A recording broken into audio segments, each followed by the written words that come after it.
Hey y'all, thank you very much for tuning in. Hope you guys are having the most excellent day. Looking forward to an amazing weekend. So today I want to talk about a recent NFT theft of over 100 persona designs and what actually happened in this and what the owners can actually do to rectify the matter. So what happened in this incident? Well, there's this dickhead known as VincentVanDough. He is a crypto bro. He took 100 of people's personas, probably just ripped them straight from Facebook, slapped them on an image, threw a pee-pee meme on there, put some random text on there, threw it up as an NFT and sold it for 20 Ethereum, which is about $100,000. And like I said, this involves 100 personas stolen from random furries, probably stolen from their Facebook profiles or Twitter accounts, without their consent, slapped on a meme and sold as an NFT. And this is a complete contrast to things I've covered in the past, like the K9 cartel, or just NFTs in general, where they, actually employ someone to create these things or create a computer algorithm to create the NFTs in the first place. No, this was just straight up stolen art. This dude literally just took 100 of people's profile pictures, slapped them on an NFT and sold them without any consent, without any permission from the image owners, from the artists or the people who own the personas. He just sold them as an NFT. And as you can imagine, the owners of said personas are quite angry.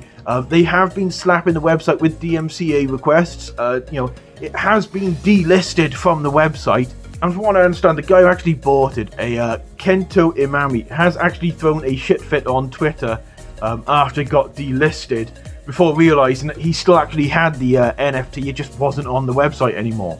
And while I'm not sure about the US laws in this case, in UK copyright law, this would be a cut and dry, clear-cut case of copyright theft, and the profits in said situation would belong to the original owners of the art, not this dickhead VincentVanDough. And why do I say that? Well, there's a few defences that people usually use for copyright theft, and it does not qualify for any of them. The first one is the old good faith thing, and that's where both either the buyer or the seller or someone in the chain of buying along the way can prove that they bought said art in good faith. Now, both the buyer and the seller in this case know that the art used to make this image was stolen, and it's been less than 6 years since it was stolen anyway, so it doesn't qualify for the good faith clause, so they can't use that as an excuse to get away with selling this art. Next up is the similar content or the idea clause, where it's just an idea that's been stolen and not the actual images themselves, where you see the back of ice cream trucks where they got something similar to Mickey Mouse on there, but he's a different colour or something like that. But that doesn't trigger in this case because they have literally taken the people's personas unchanged and slapped them on this image. So there's no similar clause, it is identical art that's been stolen. And the final one that people usually use to get around copyright law is the fair use thing. But that doesn't trigger in this case because that's usually used for criticism and review and that kind of stuff.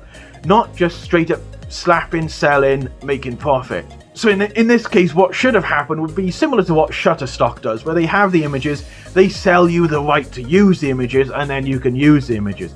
But this VincentVanDough did not purchase the right to use these images. He didn't purchase the images in any way. He just stole them. So the fair use does not come into this. And the licensed art does not come into this.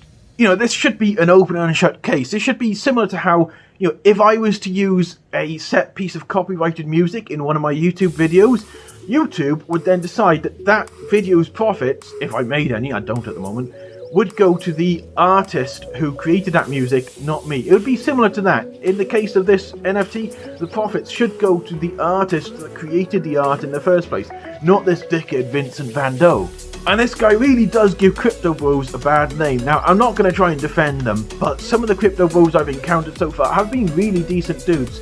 When I investigated the K9 cartel, I actually joined their Discord to see what they're all about, and they actually seemed like alright people. They explained to me how, with Ethereum 2.0 coming, and how it's like 100 times less environmentally damaging, their whole thing would be a lot more reasonable, a lot less damaging to the planet. And at least they actually go out and have created their NFTs from scratch. I think they have an algorithm that actually creates them from a set, number of images, but those images were created by an artist in the first place. So, they actually paid someone to create their NFTs. They haven't just stolen it. This guy has just straight up stolen art to use in his NFT meme. and he thinks he's going to get away with it, but I think there is a case to take against him to take his profits and give it to the original artists or copyright owners of those personas. Now, do I think anything's going to actually come of this? Well, that entirely depends on the furries in question, whether they actually do something about this, whether they actually sue the guy who made the NFT for the profits he made from it, and also sue to have the NFT itself taken off the blockchain, or whether they just sit back and, you know, in typical furry fashion, just complain about it on Twitter and not actually do anything about it. It really does depend on what the furries in question do. But I do want to mention, I am not actually an expert in NFTs and copyright law for that matter. I do know some law.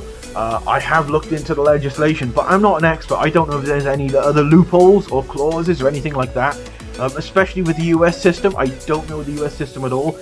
We really do need the comments of someone like Boozy Badger or some actual legal expert in the furry fandom to comment on this and, you know, give us the lowdown, because while I can rant here on YouTube, I'm not an expert. I am just someone who's looked into it a bit. So thank you very much for watching this video. I hope you enjoyed it. If you did, drop a like, subscribe, all that good YouTube stuff, and swing by my Discord channel. Come by Discord. There's a lot of awesome dudes on there. We're always chilling out. It's going to be regular competitions, that kind of stuff. But please come on by, meet the lads. Other than that, you have a most excellent weekend, an amazing rest of the year. Looking forward to an awesome Christmas, and I will see you guys in the next video. Okay, take care. Ta-ra.